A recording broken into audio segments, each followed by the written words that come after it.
Senhoras, senhores, queridos irmãos e irmãs espíritas, caras amigas e amigos que nos acompanham através da Web TV Mansão do Caminho e por intermédio de outros veículos da comunicação virtual, formulamos votos de muita paz para todos nós. Estive recordando-me de uma figura admirável que no século XX desenhou para a humanidade uma atividade em benefício do autoencontro. Essa criatura que teve a coragem de autopenetrar-se e depois de verificar os seus enganos, saiu para servir e para amar, ampliando os horizontes do entendimento em relação à própria vida. Eu me recordo da primeira vez que tive a ocasião de ler a primeira página dessa nova era, tão bem apresentada pela insigne senhora norte-americana. A psicóloga Louise Hay tem uma história muito linda para as nossas reflexões neste mês de dezembro. Ela nasceu em Nova York e recebeu a educação americana nos padrões convencionais. Mais tarde, sua genitora separou-se do marido e começou a luta de criar a filha, o que terminou de fazer na Califórnia, em Los Angeles. Ali experimentou dificuldades compreensíveis e a jovem, à medida em que os anos se passavam e a sua beleza física e interior refletiam-se no seu comportamento.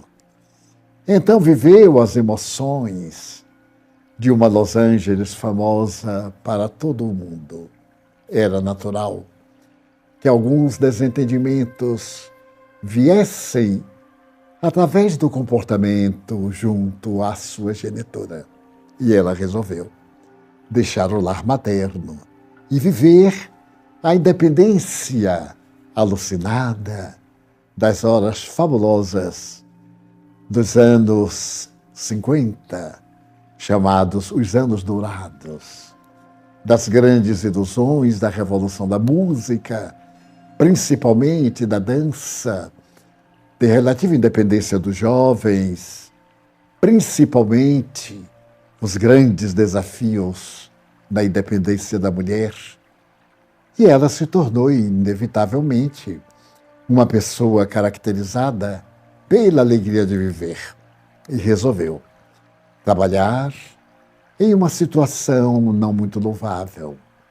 Era acompanhante, trabalhava no escritório com amigos e amigas e servia de acompanhante a pessoas solitárias, especialmente cavalheiros que estavam em atividade em Los Angeles e necessitava de uma dama de companhia, da presença de uma pessoa para passar as horas, as noites. Enfim, nada era mais encantador para Louise Hay do que isto. A televisão, o cinema fascinaram-na. E ela conseguiu amealhar quase que uma fortuna, porque era muito bonita, tinha um desempenho muito grande, mas essa conquista de valores internos, por incrível que pareça, não preenchia o vazio existencial da jovem Louise. Ela resolveu trabalhar na moda, como modelo, transferiu-se para Nova York, libertou-se da lembrança da mãe muito próxima, e em Nova York ela logrou o sonho das mulheres da época: automóveis, casacos de peles, apartamentos, boates luxuosas, perfumes, tudo aquilo que dá encantamento aos sentidos. Mas certo dia ela descobriu que era uma pessoa em fuga de si mesma. Ela deveria ter alguma coisa que detestava interiormente, mas não sabia dizer o que era. Entrei em busca das coisas de fora. Tinha armários preenchidos de valores, mas não tinha paz. Estava sempre em busca de novas experiências, viagens, as ilhas do Pacífico, as grandes companhias, as revistas de modas, as revistas de fofoca. E então, certo dia, ela caminhava descuidadamente pela Quinta Avenida, quando de repente ela viu a grande catedral de St. Patrick, a igreja imensa de pedras, naquele mundo de arranha-céus. E não sei porquê, pensará ela e escreverá, uma coisa interior falou-lhe docemente: há quanto tempo você não entra numa igreja? Há quanto tempo você não tem um colóquio com Deus? E ela percebeu que a religião lhe fazia muita falta. Adentrou-se pela igreja, naquele entardecer, sentou-se num dos bancos, a nave imensa, vazia, com um ou dois orantes, e ela no alto encontrou. Aquilo que lhe faltava era o objetivo essencial da vida: ser útil, trabalhar pelo bem, autoconhecer-se, agir com retidão, com dignidade. Aquela entrada casual em St. Patrick mudou completamente a sua vida e ela resolveu estudar psicologia. Fez o curso de psicologia para entender-se, primeiro, os grandes enigmas da sua vida e também para dar valor às coisas que muitas vezes não percebidas desaparecem em nossas mãos e são verdadeiros tesouros. Ela começou a descobrir o valor de ser útil, de ajudar alguém, de contribuir em favor do bem-estar de uma pessoa em conflito. E deu-se conta de quantos jovens de ambos os sexos, perdidos na grande maçã, perdidos no mundo em busca de algo que não sabiam propriamente o que era. Foi então que ela começou a pensar nos grandes problemas, nos imensos conflitos existenciais, na depressão, que estava se tornando uma pandemia, no suicídio, que assustava as pessoas e que estava presente nas maiores fortunas, como nos casebres das maiores misérias. E então Louise Hay começou a perceber que é fundamental saber-se qual é o objetivo essencial da vida e descobrir qual é a razão pela qual nos encontramos na Terra. E enquanto essas duas propostas não sejam enfrentadas cara a cara para nos dar um sentido de viver, estaremos fugindo, utilizando-nos de recursos que apenas mascaram um momento de inquietação, mas não resolvem o nosso problema maior, que é o autoenfrentamento. E ela percebeu que a maioria das doenças, em realidade, são construídas pelos conflitos. E nós, através da conduta equivocada, somatizamos esses conflitos e surgem as doenças somáticas, as enfermidades de alto porte. O nosso sistema imunológico não resiste à força destruidora da nossa mente em desalinho, do nosso desconforto para conosco mesmo. E dentro dessa situação de alto desconforto, o desinteresse pela vida, ela então começa a pensar numa velha frase médico: cura-te a ti mesmo. Todos temos uma veia de tentar curar os outros, de tentar ajudar os outros, porque é muito fácil apresentar diretrizes, caminhos de segurança, decisões, mas o outro é que terá que as realizar. O grande problema não é conhecer o caminho da plenitude, é ter a coragem para enfrentar os obstáculos que nós encontramos em todo o caminho. E toda decisão advém uma revolução posterior. Porque nós temos que mudar a maneira de encarar a vida, os hábitos, que são perniciosos, mas a eles estão acostumados. Renascer, reviver. E reviver com alegria, sem essas manifestações que nos tornam atormentados. Arrependimento pela culpa, atirar noutrem a responsabilidade do nosso fracasso, achar que ninguém nos quer bem, são todos mecanismos muito hábeis para poder fugir à autorresponsabilidade. Porque na hora que nós mudamos e assumimos a responsabilidade, claro, ela diminui de intensidade, de significado. E nós podemos realizá-lo de um golpe. O jovem Saulo, nascido em Tarso, vai matar um cristão que se celebriza. Esse homem é uma temeridade, é um ancião. Ele mora em Damasco. E Paulo vai com cavaleiros da alta corte do Sinédrio. De repente, aparece-lhe Jesus e ele muda completamente. Aquele homem violento, caracterizado pelo fanatismo, a doutrina mosaica, tomba do cavalo. Mas ele tomba também do seu cavalo interior. Ele deixa cair a sua armadura metálica. Ele tem a coragem de despir-se e considerar a própria fragilidade. Então nasce o futuro apóstolo Paulo. Ele vai para um deserto, ele vai meditar 3 anos, trabalhando rudemente numa obra de couro, onde ele exercitara a sua vida antes do rabinato. E depois surge essa figura incomparável, atemporal, porque hoje Paulo de Tarso é tão vivo na doutrina cristã, na filosofia, no pensamento de coragem, como aquele jovem que enfrenta o pai, que o amaldiçoa, que o expulsa do lar, e ele sai sem o menor ressentimento.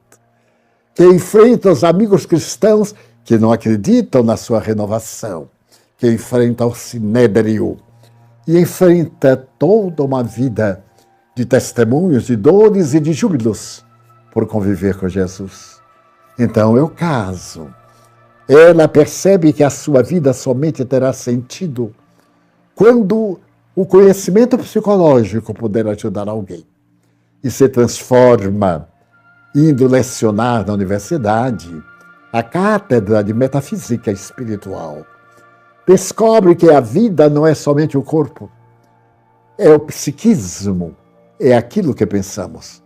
Nós somos, sobretudo, aquilo que cultivamos em nosso mundo mental, que passa para o nosso mundo real e que se incorpora ao nosso mundo atual. Então, essa notável psicóloga escreve um livro denominado Autoajuda. As pessoas, então, não acreditavam em si mesmas, não tinham o hábito de olhar-se profundamente e de verificar que em nosso eu profundo estão as raízes das nossas dificuldades. Quando conseguirmos encarar-nos e, por fim, libertarmos-nos dos desafios e nos auto-amarmos, hemos encontrado a pedra mágica que proporciona a felicidade e nos empurra no rumo da plenitude, do ser que anelamos ser em benefício de nossa própria vida. E, curiosamente, o livro é muito bem recebido. Tenha a coragem de dizer não a você. Tenha a coragem de refazer o caminho. E então ela própria começa a refazer o caminho. Volta a Los Angeles e vai reabilitar-se perante sua mãe. Como poderia ela ensinar bom humor, plenitude, coragem de vencer as imperfeições? Se carregava a mágoa, o desencanto com a sua genitora. Você sabia que a genitora tinha problemas, que ela já os não tinha economicamente. Então ela tem a coragem de visitar a mãe, de abrir o coração, de falar dos seus conflitos, das suas dificuldades, de pedir apoio e até de morar junta. Manda construir 2 casas confortáveis numa das belas praias de Los Angeles e se torna uma filha dedicada, espiritualmente dedicada a curar a mãe, a autocurar-se, porque a cura que eu pretendo para o outro, eu deverei desenhar e fazer dentro de mim. Então nasce uma grande terapeuta. A terapeuta desse serviço de nós próprios para conosco. E então ela começa a convidar a sociedade americana naqueles dias muito difíceis, porque eram pós-Segunda Guerra Mundial, eram dias de depressão, de lutas. E ela então começa a dizer que nós podemos enfrentar as lutas em qualquer situação e contribuir para que elas sejam menos tenazes, menos perturbadoras. E Luiz Rey constrói uma casa, isto é, uma casa de felicidade. Propõe esta autoajuda. Você é o seu médico. E você vai conseguir um grande êxito na hora em que compreender que o sentido da sua vida está também nas suas mãos. Lógico que existem fatores que transcendem as enfermidades, especialmente aquelas irreversíveis. A dificuldade, muitas vezes, de ganhar recursos para a sobrevivência. A infelicidade, isto é, o desajuste na vida social. A ausência de afetividade são fatores que nos escapam, mas que, ao invés da posição de vítima, nós possamos fazer a posição de administradores do nosso problema, trabalharmos em benefício do nosso problema. E então, cada dia, o problema desafiador vai mudando de aspecto. Como todos os dias nós temos sol, em abundância no verão, em escassez no inverno, mas o sol está aí. E é necessário vê-lo com os olhos da imaginação. Há uma historieta muito conhecida, que 2 homens estavam no mesmo quarto de um hospital e sofrendo dores terríveis. Um deles estava no leito junto à janela, que dava para o parque. O outro estava no outro leito, junto à parede. E esse que estava junto à parede sentia-se muito infeliz, porque o outro fora aquinhoado com lugar junto à janela. E do seu lugar ele podia ver a praça.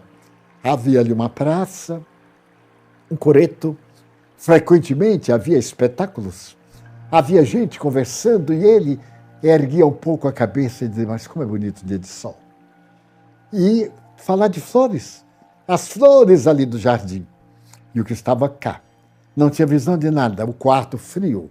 Aquele quarto de hospital, sem decoração. Sem nada que levasse a pensar além da enfermidade e dos tormentos da cura. Por fim, esse homem gentil que via tanto pela janela faleceu, desencarnou. E quando pela manhã o colega percebeu que ele havia desencarnado, pediu ao enfermeiro: por favor, depois que fizer a asepsia da sua cama, eu quero mudar de leito, eu quero ir para lá. Eu anelo por isso, eu sei que sentado lá ou deitado lá na cama, eu vou melhorar de saúde pela paisagem fantástica que ele saudava todo dia quando nascia o sol. O enfermeiro fez o seu dever e 2 auxiliares transmudaram-no para a cama. Ele procurou confortar-se da melhor maneira até o instante em que ele levantou a cabeça e olhou pelo quadrângulo da janela aquele mundo encantador que estava lá fora. Não havia este mundo encantador. Era uma praça deserta com velhas árvores, um coreto desabitado e nada mais. Então ele começou a pensar: mas como é que dizer? Olha as crianças conversando, flores no jardim, rosas, que perfume de maio. Então tudo estava na imaginação do outro. A sua tristeza, a sua melancolia estava também na sua imaginação.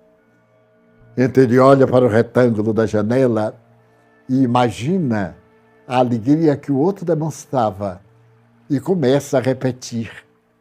É verdade. Daqui pelo menos eu posso ver o sol. Havia mais claridade do que na cama junto à parede. Dali ele podia imaginar que, diante do sol, as crianças iam para a escola, as babás levavam os meninos para passearem no largo. Possivelmente, aos domingos, reunia-se uma banda musical, pessoas caminhando, jovens enamorados. E começou a imaginar a beleza que estava lá fora, por concretizar-se. E a partir de então, ele realmente melhorou. Passou a ter mais otimismo e passou a estimular outros doentes a ver o encantamento da vida, que muitas vezes está distante dos nossos olhos. Está na imaginação. E é exatamente essa imaginação que dá beleza, tira de nós essa sensação de culpa, essa sensação de felicidade, todas essas expressões de desagrado. Então, isso é a vida. E a doutora Luísa procura demonstrar que nós dispomos de um material excelente. Abre a sua escola, a escola da felicidade. Abre uma fundação com o nome Louise Hay e se torna uma Magister Dixit. Ela se torna um guru da nova era. E mais do que isso, ela descobre que o corpo é o instrumento tangido pelo espírito. Ela descobre a imortalidade da alma. Antes, no júbilo do prazer, no delírio do álcool, no tremer das emoções do sexo, dos aplausos, das roupas caras, das joias fulgurantes, havia sempre um toque de amargura. Havia também um toque de embriaguez, para poder esquecer. Mas agora não. Quando alguém lhe fazia uma carta e ela recebia milhares. Depois que eu li o seu livro, a minha vida mudou completamente. Você, Louise, me levou pelas mãos para ver a pessoa fantástica que eu sou. E que durante muito tempo eu me neguei, acreditando que ninguém me dava valor. Era eu que não me atribuía valor e transferia para os outros, acusando-os de não me darem oportunidade. Eu fugia das oportunidades. Você me ajudou a descobrir que o sol brilha, mesmo no inverno. Se não brilha, onde está o inverno? Mas brilha do lado oposto do inverno, que é o verão. Você me ensinou a compreender que nós somos pessoas capazes de conquistar o mundo. Então, merece recordar o desafio de Arquimedes, o grego, 400 anos antes de Jesus. Esse homem disse: dai-me uma tábua e um apoio, um ponto de apoio, e eu moverei o universo. Olha que coisa interessante. Ele estava encontrando o quê? Um ponto de apoio, a tábua e a sustentação. Muito fácil. Dai-me isto e eu moverei o universo. Dai-me uma ideia capaz de estimular a minha vida e eu moverei o universo de mim mesmo, modificando-me inteiramente. Louise Hay abre um período de todo o fim do século e milênio passado, lecionando a maneira mais hábil de o indivíduo encontrar a felicidade em um mundo de placebos. Oportunamente, quando eu estive lendo um dos grandes oncolistas norte-americanos, ele escreve no seu livro Amor, Medicina e Milagres como a nossa mente é capaz de fazer milagres. Ele recorda-se de um paciente que tinha um câncer, mas um câncer em último estágio. Ele estava com metástase, estava desenganado, e ao chegar à sua clínica, cá, no lado leste dos Estados Unidos, ele, o médico, o Dr. Bird Siegel, constatou que era irreversível o seu câncer. E disse-lhe: você chegou tarde demais. Afinal de contas, você chegou tarde demais. Ele disse, mas doutor, o senhor não pode tentar. Ele disse, poderei tentar, mas não o engano. É irreversível. Os órgãos estão contaminados. Mas neste ínterim, a imprensa anunciou que um laboratório suíço havia descoberto um remédio para o câncer, chamado Crebiozon, e que estava o laboratório distribuído pelo mundo. E o remédio chegou aos Estados Unidos, à clínica de oncologia do doutor, e ele então disse ao seu paciente, é um remédio novo, ele pode ter sequelas. E o homem disse, mas doutor, eu estou morrendo. Qual é a sequela que eu posso ter mesmo se amanhã eu posso ser morto pelo câncer? E eu me preparo, me coloco como espontâneo, voluntário. E você crê na possibilidade de ter alguma cura? E disse, olha, para dizer a verdade, durante todo esse tempo eu fui tão desenganado que passei a acreditar que não me poderia curar. Mas ante a propaganda do Crebiozon, eu estou com a esperança de me curar. Era um sábado. E então o médico lhe disse, eu vou lhe dar uma dose e, por certo, você vai ter um grande choque. Vai passar mal à tarde, o domingo, e talvez não aguente o amanhecer de segunda-feira. Eu vou colocar dos meus funcionários, dos meus colegas, para tomar conta de você.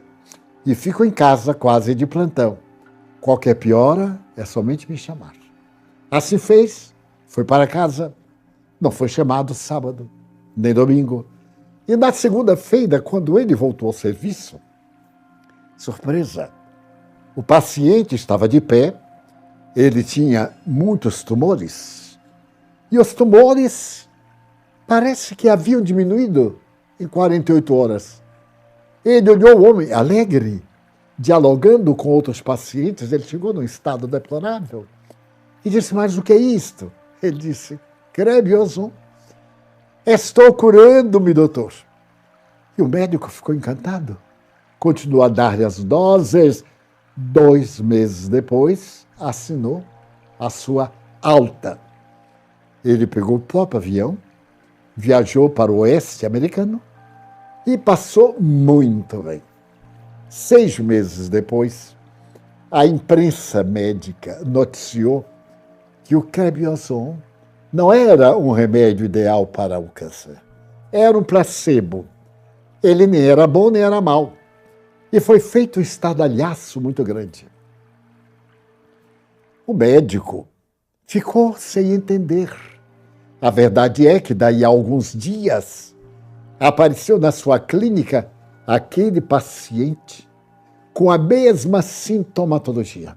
Os nódulos cancerígenos. O exame revelou metástase e o paciente dizia, doutor, eu agora estou sem ânimo. O Crebiozon me iludiu. E o médico percebeu algo curioso. A cura aparente foi por causa da sua mente. Quantos remédios placebo são dados a pacientes? Remédios inúteis, água, muitas vezes aplicada como soro. E o indivíduo se recupera. O poder do placebo no doente. Então eu disse, olha, a campanha não é justa. No nosso caso, o Crebiozon fez muito bem. Mas teve um problema. É que, ao receber a dosagem, eu deveria ter colocado tudo na geladeira. E não o fiz. Então, eu estou com uma nova remessa agora, com melhores cuidados. Eram as primeiras experiências e não se tinha certeza se congelado ou não, o efeito era o mesmo. Se você quiser, vamos aplicar o Crebiozon. E então, diante do paciente, ele abriu a geladeira, tirou as ampolas, colocou-as na seringa e fez-lhe a aplicação. No dia seguinte, o homem apresentou sinais de melhoras. Mais tarde, 2 meses depois, ele teve alta e voltou para sua cidade natal.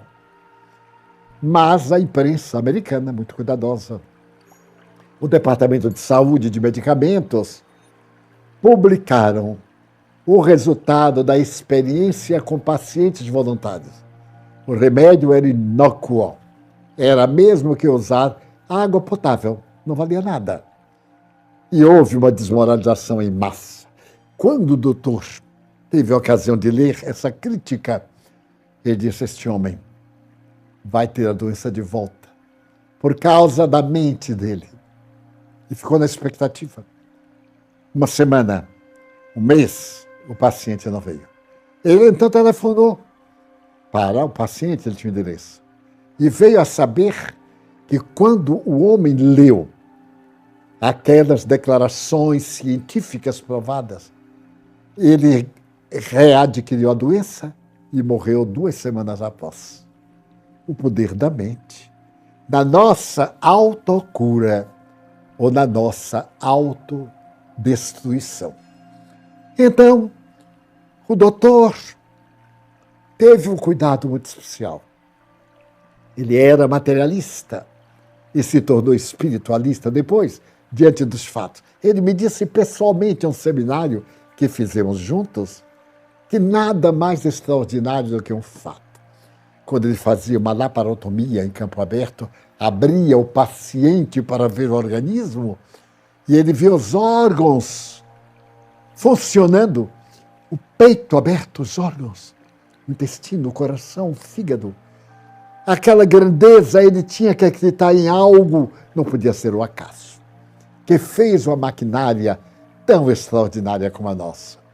E então, ele terminou estabelecendo um código. Se você tem câncer, ou alguém, ele então apresentava um código com 4 características. Se você deseja a cura, primeiro, pense na cura. Segundo, acredite no seu médico. Terceiro, faça o tratamento com cuidado. Quarto, entregue-se a Deus. Para o homem que era materialista, isso teve um efeito espetacular na Universidade de Yale, em Connecticut. Então, isso é uma benção. E aí, a nossa querida doutora estava no rumo certo. Nós podemos corrigir os desajustes emocionais da nossa existência. Podemos corrigir as dificuldades, as antipatias. Pessoas há que nos são muito antipáticas. E quanto mais se aproximam, mais antipáticas se nos fazem. Mas se nós mudarmos um pouco o lado do espelho, porque todo espelho tem 2 lados. Tem o lado que reflete e tem o outro lado que é escuro, é neutro. Então nós precisamos de pegar o lado do espelho para encarar a nossa vida em relação ao mundo, em relação às coisas. E isso é absolutamente doutrinário à luz do Espiritismo. Por quê? Porque o Espiritismo é a ciência nova que nos veio provar a imortalidade da alma, que nos veio demonstrar que nós somos vida, e vida é abundância. Palavras do Evangelho. Mas Allan Kardec faz uma pergunta embaraçosa aos espíritos. Qual é o primeiro dever da criatura para com a vida? Ou qual é o maior direito? E eles respondem: o direito de viver. Nós temos o direito de viver. E nós temos o dever de transformar a nossa vida em uma bênção. Os fatores que nos cercam, aqueles que não são positivos, constituem elementos para a nossa aprendizagem, para as nossas experiências. Eles fomentam em nós a grandiosidade da sabedoria. Eu psicografei na reunião mediúnica de ontem uma página do Espírito Joana de Ângeles. E ela intitulou a página como sendo Psicologia do Envelhecimento. Dificilmente vamos encontrar pessoas que gostem de envelhecer. Um número muito grande de nós detesta envelhecer. Nem pronuncia a palavra. Mas o envelhecimento é inevitável. Ele é fruto do tempo que passa. E Joana de Anjos diz que no universo tudo envelhece. O próprio universo. Envelhecem uns para abrilhantar-se, os diamantes. Envelhecem outros para desgastar-se, a criatura humana, o invólucro carnal. Mas que o envelhecimento é nobre. Cícero, o grande filósofo do século I em Roma, dizia que envelhecer é uma arte. Saber cada dia o que ignorava no anterior. Enfrentar as circunstâncias e colecionar júbilos. Ter pequenas alegrias. Por exemplo, eu há pouco tempo havia perdido alguns documentos. Tenho muitos papéis, como a maioria das pessoas. E não sei o que fiz. Ao transferir de um lugar para outro, eu notei mais tarde que aquele grupo de papéis, de recortes, de anotações que eu fazia com muito cuidado ao largo da vida, não sabia onde estava. Então eu recorri à velha biblioteca. Não estava em lugar nenhum. Passei à biblioteca da mansão. Possivelmente eu deveria ter mandado para o arquivo da biblioteca da mansão. Não estava. Então o que fiz? Ninguém mexeu, porque ninguém mexe. Eu sou o único que entra no meu lugar, que age, que trabalha. Então um dia eu encontraria. Passaram-se 2 anos exatamente. E hoje, com muita surpresa, uma das filhas que me ajudam disse: tio, eu quero lhe dar uma grande alegria. E eu disse: mas que bom, eu estou precisando de uma grande alegria. A cada minuto todos precisamos. E ela mostrou o volume de papel. Ao ver, eu digo: meu Deus, me deu uma alegria fantástica. Porque aqueles papéis são coleções de notas, de apontamentos, de revistas, de páginas que eu retirei de revistas com dados para poder algum dia abordar, poder demonstrar a fonte. E aí eu disse: deixa eu pegar. Meu Deus, mas onde estava minha filha? Porque eu olhei tudo. Ela só disse: tudo não, quase tudo. De fato, eu não tinha olhado uma mala de mão que eu uso nas viagens.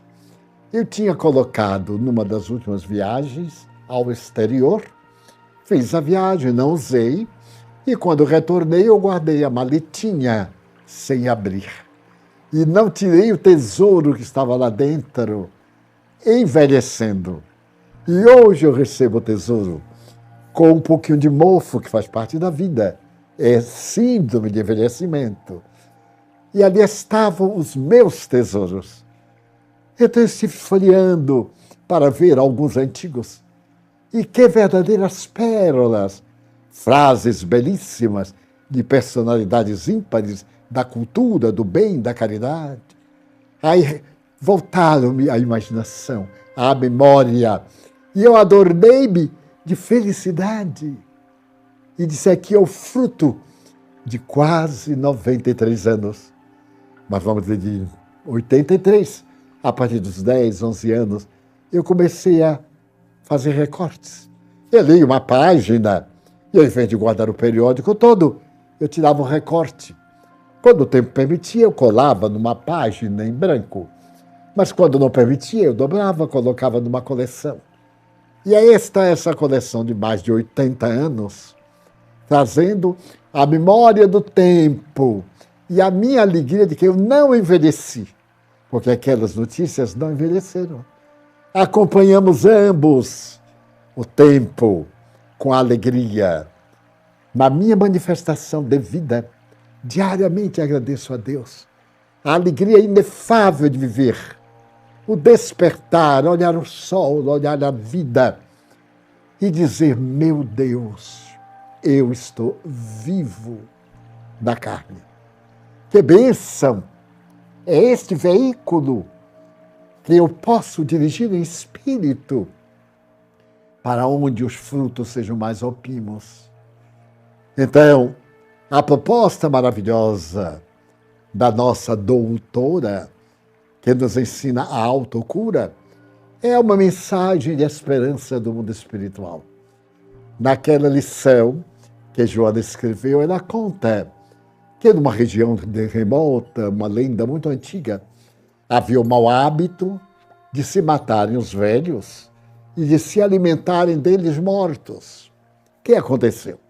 Morridos os velhos, desapareceu a última fase da vida. As pessoas chegavam a certa idade, mas não tinha velhos. Então tiveram a ideia de construir um grande salão e abater uma floresta, derrubando árvores, preparando tábuas, preparando as formas de poder embutir a madeira. Mas, como não tinha pessoas experientes, porque todos eram jovens, disseram, e agora? Como é que nós vamos construir? Se colocarmos esta parte para baixo, podemos ameaçar a estrutura de cima. Um jovem disse, eu tenho uma solução. Mas antes que eu vou dar a solução, quero fazer um negócio. Vamos propor não se matarem velhos aqui. Não se comerem as carnes dos idosos. Respeitarmos os idosos. Válido. Na conjuntura, todo mundo aceitou. E ele trouxe o avô, que vivia escondido na casa dele, e que era um sábio. Este avô começou a ensinar a como montar a casa, a como montar muitas coisas das suas experiências, que os jovens ainda não haviam vivenciado.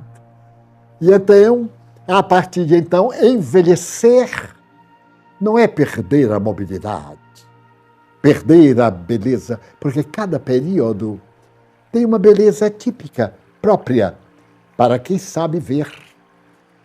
Não pode haver nada mais ridículo do que uma pessoa de muita idade e um rosto juvenil que não comporta com desgaste orgânico. Não pode haver nada mais ridículo do que uma pessoa fingir-se muito jovem. Bem, pode dar uma mascarada aqui, pode dar outra refração ali. Ok.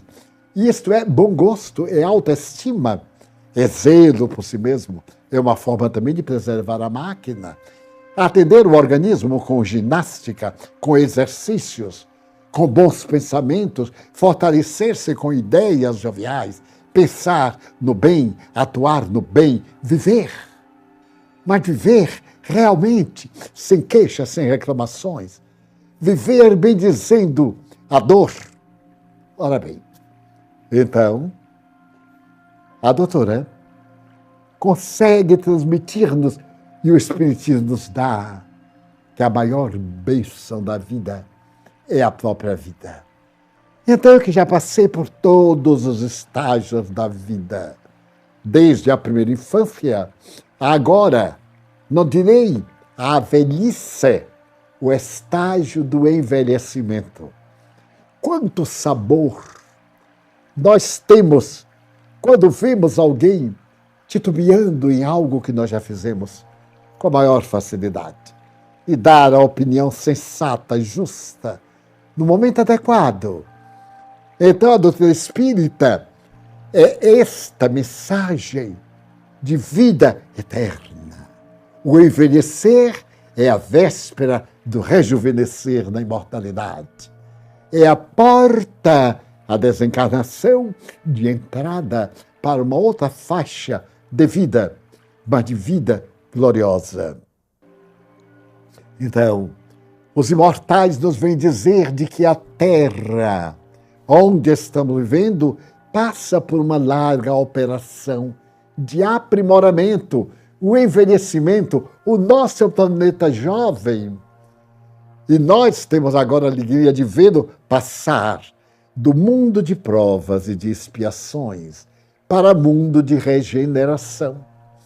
Um mundo em que nos regeneraremos e que não necessitaremos de sofrer, mas teremos as ferramentas próprias para mudar a nossa estrutura.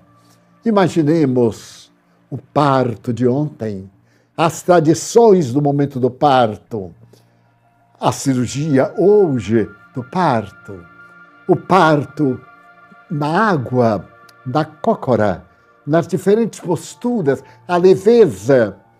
E breve, à medida que a ciência vai, nós teremos úteros artificiais, onde serão gestadas as crianças.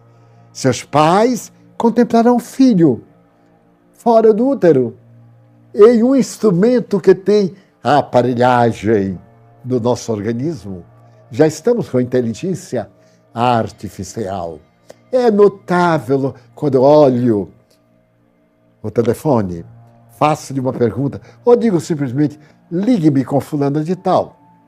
E daí a pouco, ele atende ao meu pedido sem erro. Quando, por acaso, eu estou ditando uma frase com calma e ele vai escrevendo. Então, esse mundo digital, esse mundo novo, fascinante, está previsto na doutrina espírita. Já não é necessário sofrer o peso da matéria.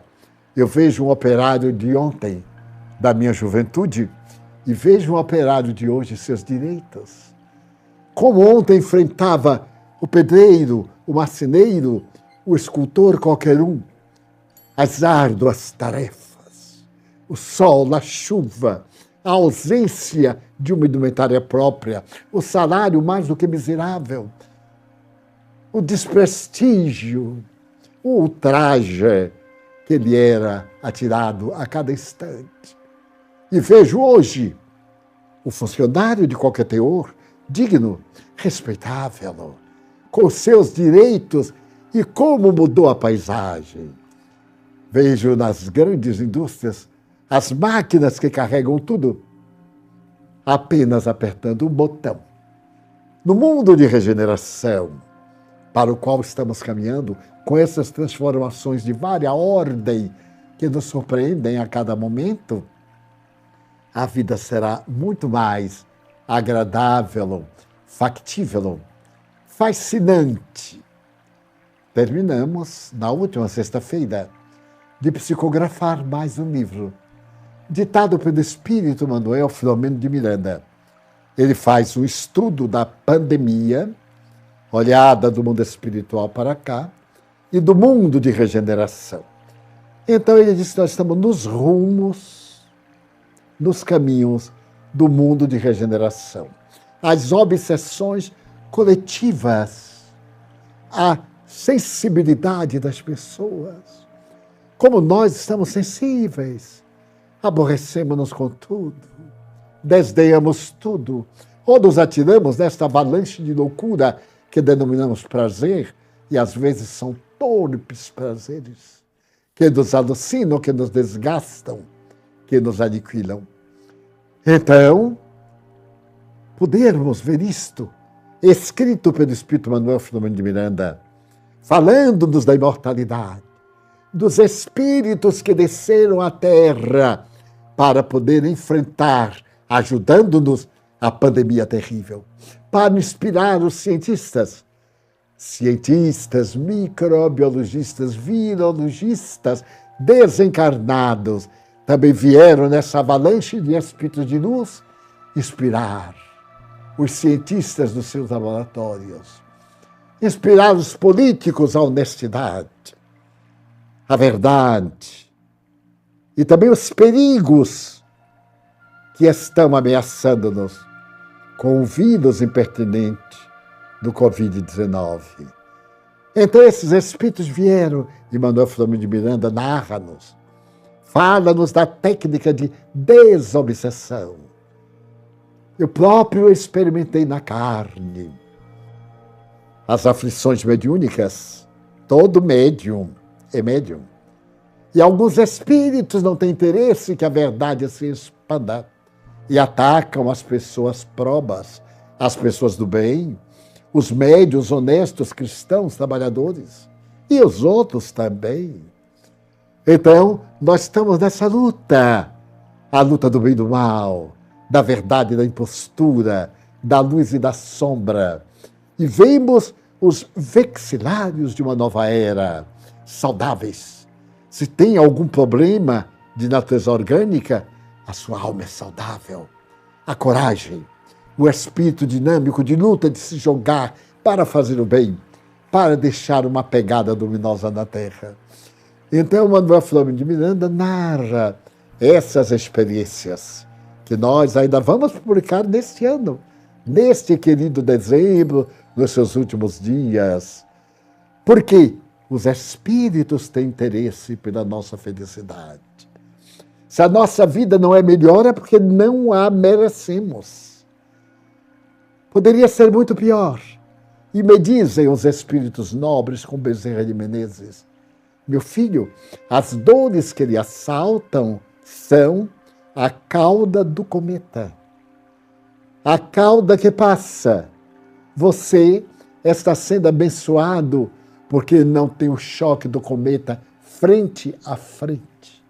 A cabeça do cometa, que passaria por sobre você, sem lhe dar a menor importância.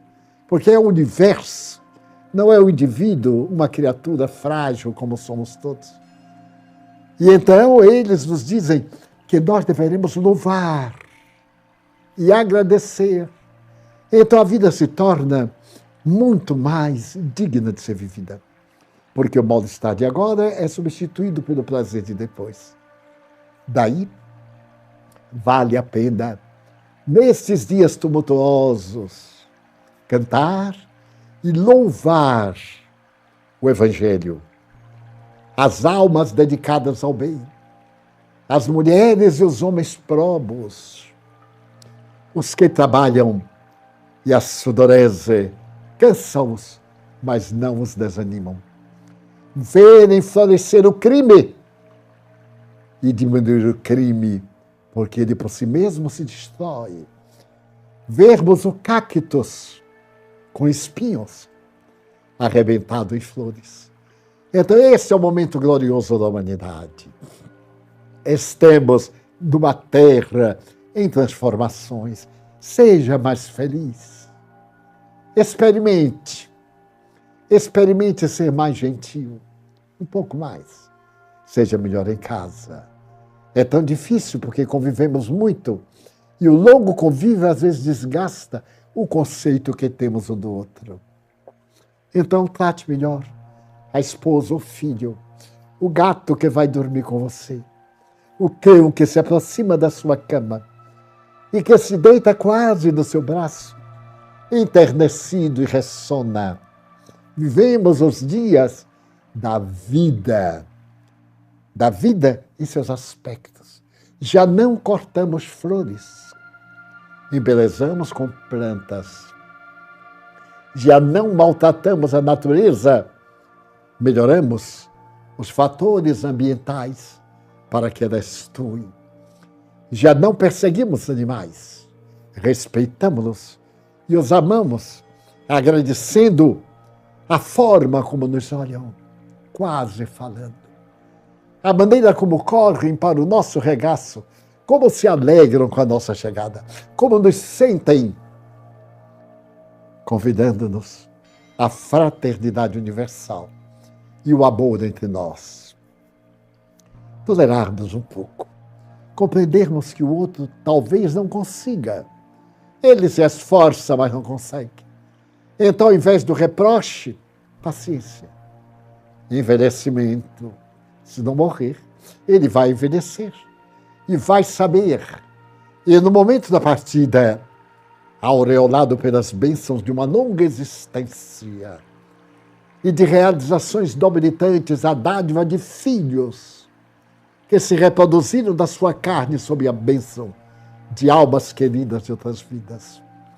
Nós, então, bendiremos a Deus e agradeceremos em júbilo incontido os recursos preciosos que nos vêm dos céus, o magnetismo humano que nos oferecemos uns aos outros, as energias da fraternidade ou do ódio. A opção é nossa. A alegria ou a amargura. Mas, diante de tanta perspectiva, a Covid está voltando. Vamos respeitá-la, que nos custa uma máscara para evitar o contágio. Queremos ir a algum lugar? Precatemo-nos. Porque o desafio de não usar a nossa rebeldia teremos de presente. O vírus é natural. Eu li um chiste que me impressionou muito. Uma mocinha estava na escadaria de sua casa e a morte estava ao lado dela. E ela então diz à morte: mas foi apenas uma festinha. Você podia me desculpar, era uma festinha de nada. E você me trouxe para cá. E a morte respondeu: eu sou muito generosa. Não era uma festinha, era uma festa. E você desafiou. Você sabia que se ia contaminar. Porque a intimidade da dança, do convívio, facilitada. Mas eu gosto tanto de você, disse a morte, que não deixei você vir sozinha. Aí eu trouxe seu pai e o seu namorado para lhe fazerem companhia. É irônico, mas é verdade. Então, não dê chance à Covid. Abra os braços ao amor e vamos apressar os nossos dias de mundo de regeneração e com toda alegria ser o médico de nós próprios. Muito obrigado.